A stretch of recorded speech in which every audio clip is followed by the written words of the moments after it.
Hi, fourth graders. So we are actually finished with our reading for Unit 1.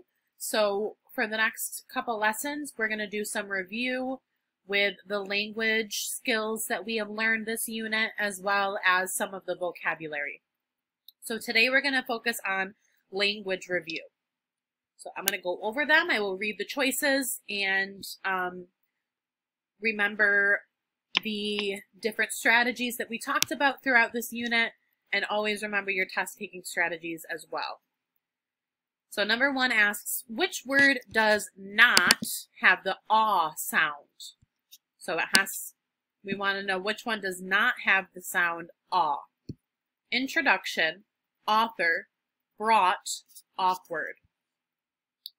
Number 2, which word does not have the aw sound? Caution, faucet, material, naughty.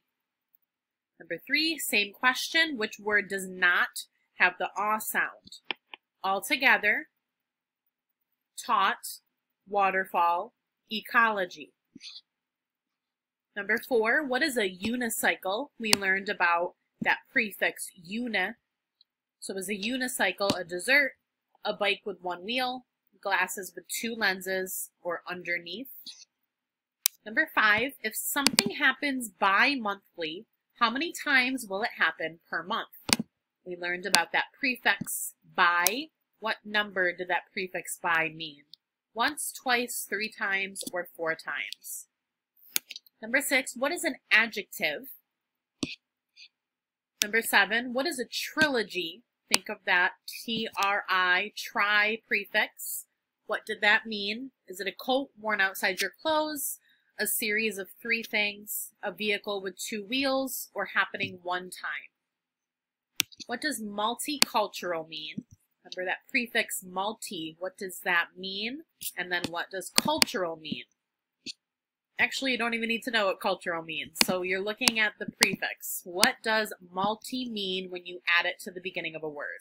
Is it many cultures, one culture, normal culture, or unique culture?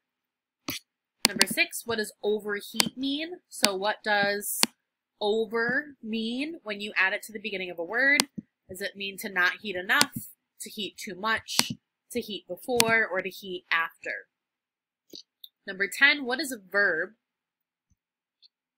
Number 11, what does midday mean? So that mid prefix, does that mean at the beginning of the day, at the end of the day, happening over 3 days, or at the middle of the day?